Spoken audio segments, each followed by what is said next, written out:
It's hard for me to imagine it's been 20 years ago that I spent 3.5 years on a nuclear submarine. For those of you who don't know, submarines are uniquely placed in the world. You don't see where you're going. You're in the dark, underwater, and you have to use your sensors, and your sensors is largely sonar. You basically gather data from around to figure out where you're going, where you've been, and what might be your threats out there. In some ways, it's a lot like today's market and economic condition. There's a lot of noise out there, and you have to filter through it. And more importantly, this is what your clients are seeing each and every day. These are the headlines, whether it be the AFR, the Wall Street Journal, or the Financial Times. Deflation, negative, fragile, slowdown. These are scary words and scary phrases for your clients. They need your help in getting them through that period of time. And so if you take, and think through it and think through what is clutter and separate it from what is real when it comes to investments, we think you can be more successful with your clients. So let me tell you what Vanguard's thinking about. This is our global outlook on the markets and the economy. You're going to hear me talk about these 4 things quite a bit today. It will be a lower growth environment going forward. Ever since the global financial crisis, economies around the world have slowed and really have tried to get their engine going but haven't. Low inflation comes along with it. Lower rates and lower than historical returns. This is what we believe is in front of your clients when it comes to the economy. Just spend a little bit of time talking about a few of the things. The first chart here is every central bank in the world has done this, whether it be the Federal Reserve, the RBA, the Bank of England, or the Bank of China. Rates are at an all-time low across the world. Why? I like to think of it, anyone in this room a cyclist, bicyclist? Few. Everyone's probably seen the cyclist come to a stop at a traffic light. And so the folks with the clips on their pedals, basically what's happened is the economy slowed down, just like a bicyclist hitting the traffic light. But they want to keep just enough forward momentum with the hope of when the light changes going forward. This is what the banks are doing. They're walking this delicate balance of trying to keep their economies moving, but they're really concerned is the same thing as a bicyclist. Anyone who's new to clips on bicycles knows what happens when you come to a complete stop, you fall over. The central banks are worried about deflation. The fact of the matter is, though, that monetary policy has hit its limits. We're 8 years on from the global financial crisis. Rates have been at 0 and will continue to be very low going forward. And frankly, it's not enough to get the economies going again. This is a fact. Lower growth is here to stay across the globe. We'll take a deeper look at a few economies. In fact, one of the things I think a little bit about is the following scenario. If 5 years ago I said to you, hey, buy a bond from me, pay par for it, or give me $100, and we were to wait 5 years and I were to return to you $98, we had a term for that. That was called a bond default. Today we call it negative rates. That's how desperate Japan, Switzerland, and a couple of other European economies are to get money flowing again and growth going.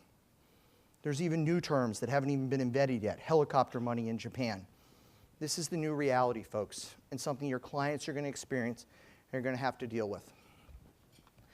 The second thing out in the headlines is something we're paying attention to. I really think it has some implications, which is income inequality.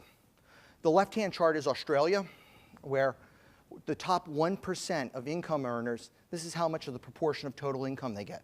If you look back, it's just continued to grow. The rich are getting richer or more wealthy, and the middle class and the lower middle class are falling behind. Same phenomena on the other side of the chart. This is the US. Throughout the 2000s, 7% of real income has been lost by the middle class and the lower middle class of America. This has some implications. It's coming out, and it's coming out in political and market uncertainty. Amazing, these 3 pictures. The one in the UK, the citizens largely outside of London didn't feel they were getting their fair shake and voted to leave the European Union. A very successful monetary and political union there. It's amazing change we're seeing. I, as an American, have learned a new term. I had no idea what a hung parliament was until a few weeks ago. Didn't quite get there, but at least I've learned something. But clearly, Australians were not feeling included and chose a particular side of a political world. My home country of America, probably the most interesting. Americans who are feeling left out have created a new term for us, Trump.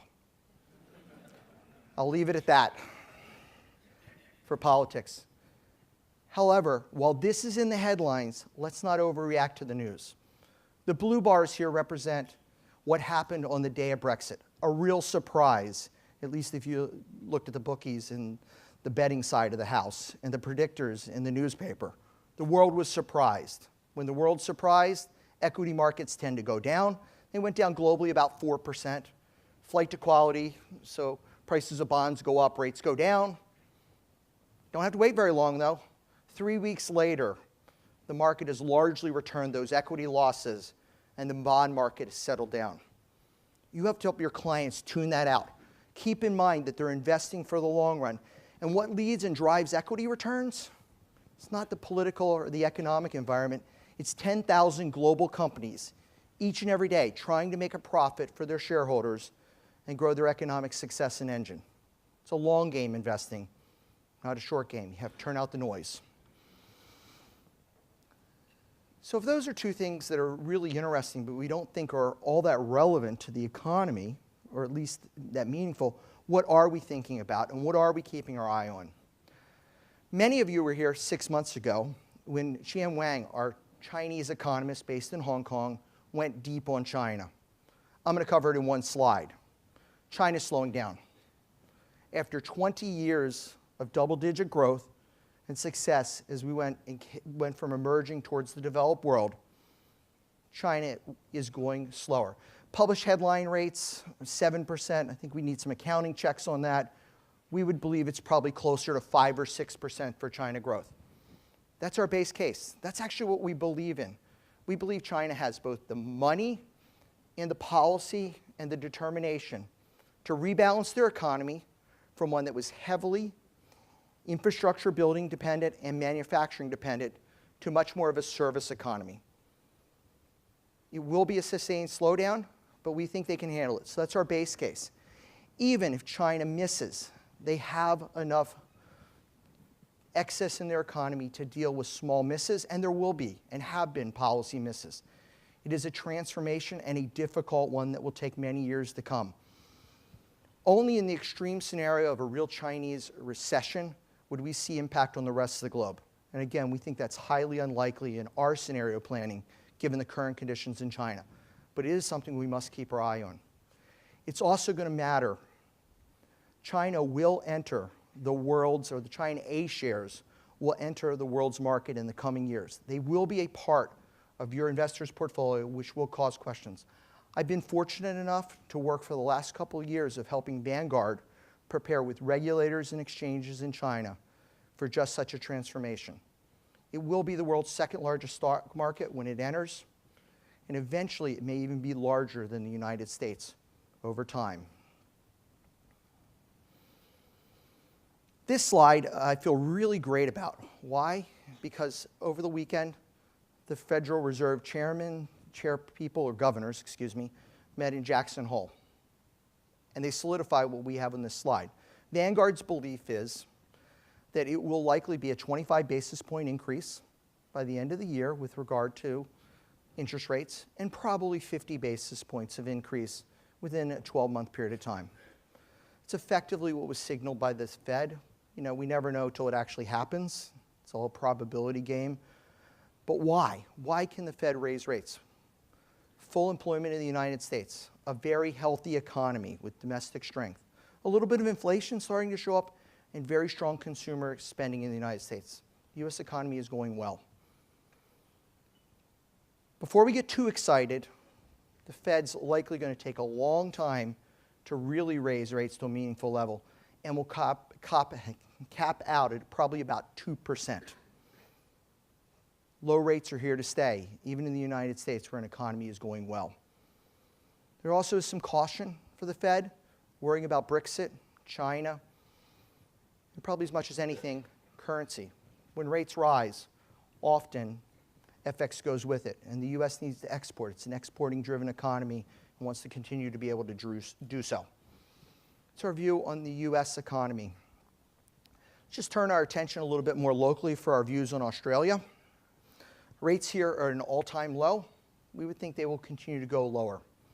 The Australian economy is in transition also.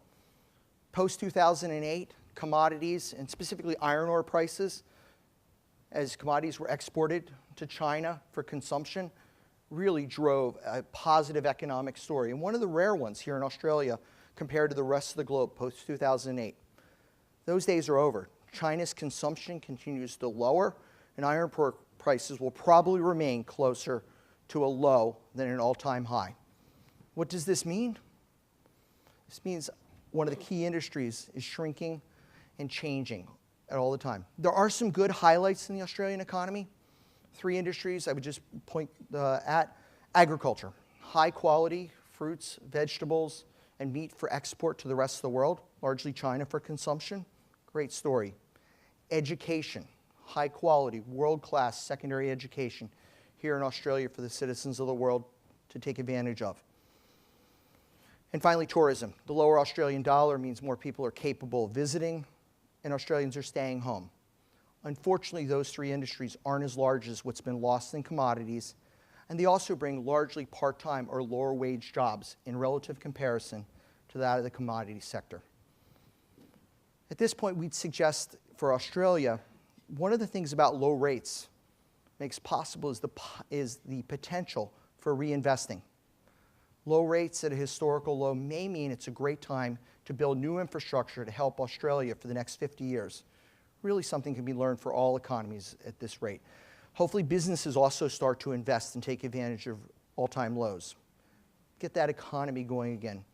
And for Australia, probably a need to concentrate in areas such as venture capital and private businesses to develop new industries and new technologies to make Australia great in a few areas. The other area we keep our eye on is housing here in Australia. I had the unfortunate pleasure of living in Arizona through 2008. For any of you who don't know, Arizona was one of the places hit hardest by a housing bubble. I lived through it.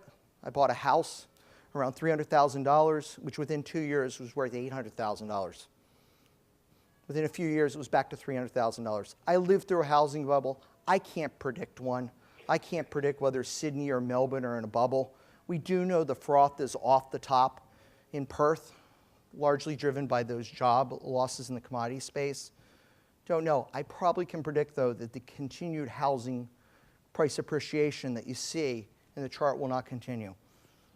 Something very interesting with consequences here in Australia, depending on what happens, largely in Sydney and Melbourne. Something else we think a lot about.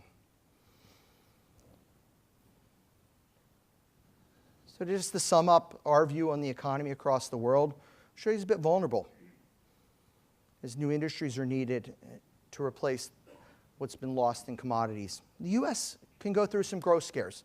Every time you see a surprise number, a manufacturing number a little bit less than what was expected, or an employment number that's not as strong, the market will react with volatility. We do think the U.S. economy is pretty strong, and we'll get through that. So again, tuning out that short-term noise is important. Brexit just brings uncertainty to Europe. It's going to take a decade to figure out what it means and how the UK will interact with their neighbors. I haven't mentioned Japan. I think we're being generous here with stuck in second gear. Japan's issues can't be solved by simply monetary or fiscal policies. An aging population and shrinking demographics is a tough place to be. Japan, we've already talked about a sustained slowdown, the future of China. While it looks fragile, don't lose hope for the future. So what does this mean to your clients? I want to share a story with you. 2 Sundays ago, I'm sitting in my living room, and I get a text from a coworker, a very smart woman who works in our Pennsylvania office in our equity team. And she says, I'm mad, or I think it was actually, I'm annoyed. Like, coworker, I hope I didn't annoy her. I'm not quite sure, so I responded back, what are you annoyed about? And it turned out it wasn't me. It was her 401k returns. A 401k is the equivalent of superannuation for Americans. She had been looking at her historical returns and was disappointed, I think was the best way to put it. And we went back and forth about the number, and I said, what were your expectations? What were you thinking should have occurred? She said 10%. I said 10% return. It's amazing. What do you think is going to happen going forward? We didn't spend much time on it, but why does she think 10%? It's a Stanford-trained MBA who works in a financial services company, plain and simply because that's what's happened. If you look over the last 30 years, I got Australian data here, global data is pretty good too. 10% in the shares market has been what the markets have delivered. 9% for bonds, incredible time the last 30 years. Cash, 7%. I can guarantee one thing, that won't be occurring for the next decade. Some inflation at 3.2%. These are the facts. This is what we have in our brains. And more importantly, it's probably what your clients have in their head going forward. These are the expectations you have to manage going forward. So what do we think is going to happen? We have a team of about 20 economists who do a capital markets model, and the capital markets model does about 10,000 simulations, takes the current inputs of the economy and blends them together and gives you our thing. Very cautious here. These are point forecasts. Our actual model, if you read our paper, would be a spread of outcomes. They could be better. They could be worse. These are just the central tendencies of the model. We need to reset our clients' expectations lower. 6 to 8% for equities.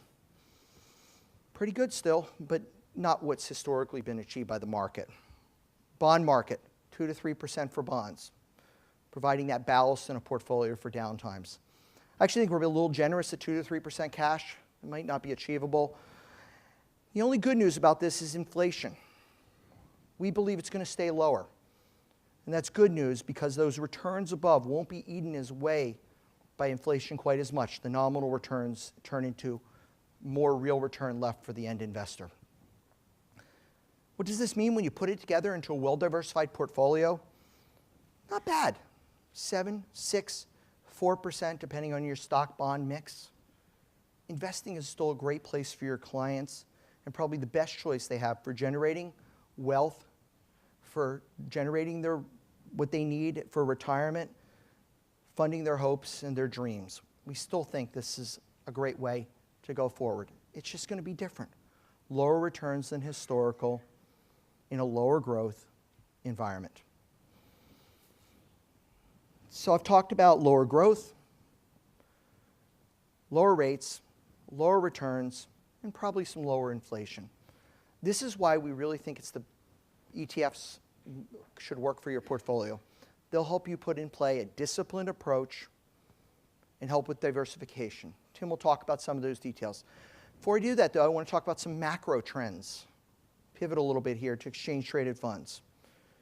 This is an incredible slide. The world has 6,000 ETFs, 4 trillion of assets under management, and I think the one on the far right-hand side is probably the most interesting.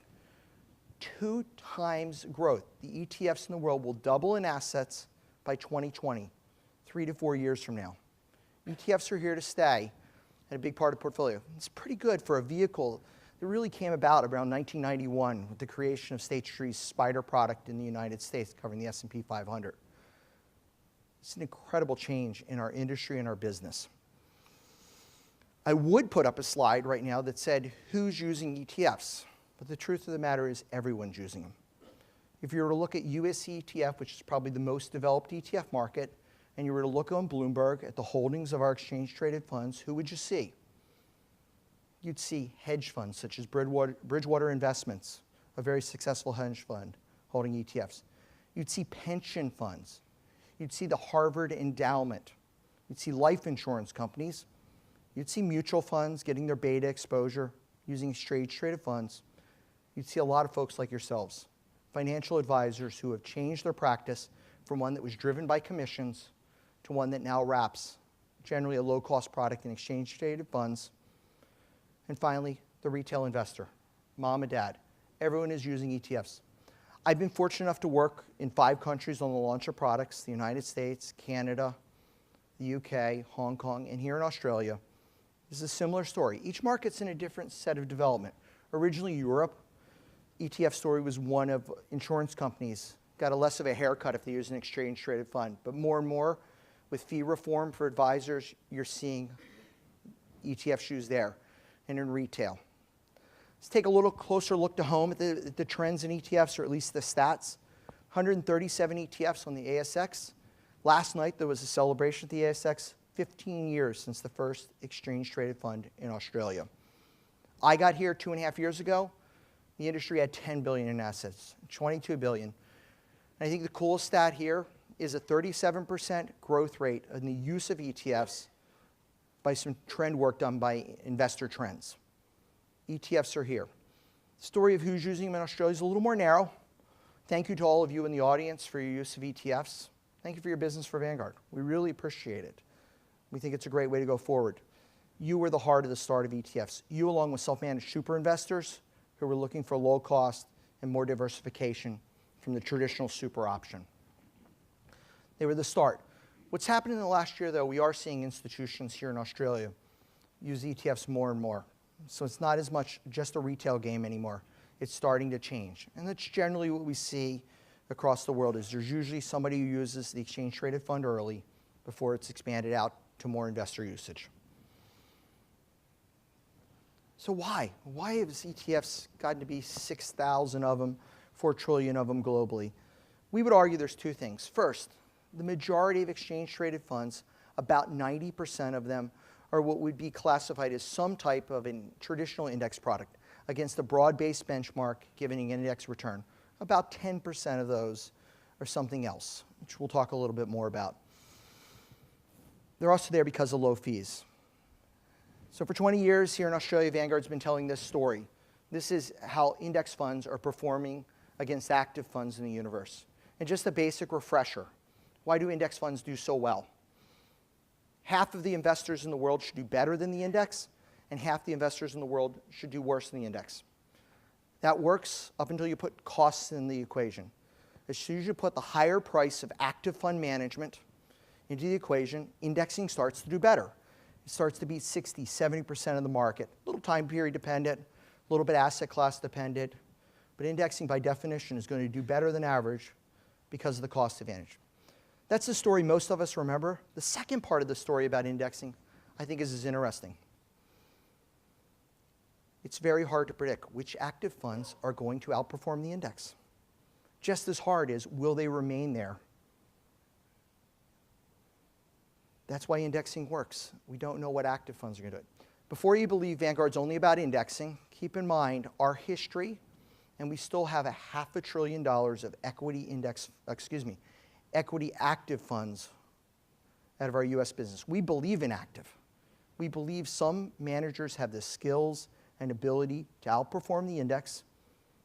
We just believe you can't destroy their alpha with high costs. So we offer low-cost active products with a chance of outperformance using 20 different external sub-advisors and our bonds done in-house, along with some quantitative work done in-house at Vanguard. We do believe in active. It's just very hard to do. This is a simple cost chart. Cost matters. This is an investor, Dan, 25 years old, just keeps plopping $5,000 in the market year after year, and he has two choices. Choice one is a managed fund at 115 basis points. Choice two, the average ETF at 48 basis points. If he lives to age 70, he's got $175,000 extra dollars in his account on cost alone. Cost matters, and generally ETFs are cheaper. By the way, you won't find much in our lineup at 48 basis points, substantially cheaper across the board, even giving you more chance for longer lasting returns in your portfolio. That said, let's be a little cautious about exchange-traded funds. Let's be realistic about it. The world probably does not need 6,000 different exchange-traded funds. Where there's commercial success and $4 trillion of assets growing to $8 trillion by 2020, there is and will be product proliferation. There aren't that many new inventions in finance. Most of what comes in finance is about marketing of something new. I'll pick on one, which is smart beta. Smart beta to us is neither smart nor beta. Smart would imply that it's better, it's going to outperform. No, it's going to perform differently. At times it will perform better than the index, times it will perform worse. What is smart beta? It's generally a group of stocks that are classified together based on common characteristics. Often, many of the early ones were a small value. That's going to perform different than the index. Not necessarily better, not necessarily worse, just different. So it's neither beta nor smart. There will be and continue to be product proliferation. Don't get me wrong, smart beta or factors can be terrific for your clients' portfolios. If you're a shop that believes in small cap value and that's where you want your client positioned, you may use ETFs to do so. You may use market cap, you may use factor products. It's okay, it can be a proper use. Second thing is, imagine if you're a shop that really wants a value tilt and your choices are a 200 basis point value manager or a low-cost factor ETF. You may change and use that tool in your toolkit. ETFs and product proliferation can be good, but you're going to have to go do the homework. There's a lot of noise to cut through when it comes to it. We'd also say there's no alchemy. There's no way that with risk, with the opportunity for returns, you don't get risk. There's a chart we put together. It's a little bit hard to read, but the short version is it's basically the classic trade-off. Where there's a potential for a return, positive and negative, there comes with it more volatility or more risk. Down in the left-hand corner, it's just ETFs that are invested in T-bills or treasury-type products versus things that take a more aggressive approach to security selection. There's no free lunch in finance, and ETFs haven't found that. They just organize themselves and their securities in a way that gives you a form of an active return. So just to sum it up for today, we see a low-growth environment going forward with lower rates as the world's central banks try to get the economies going again and keep forward momentum. We've all got a difficult job to educate our clients about lower return expectations. Lower inflation will help a bit with that. And we do think ETFs can be a great tool to help your clients achieve what they're after, which is great investment returns for their future and their dreams.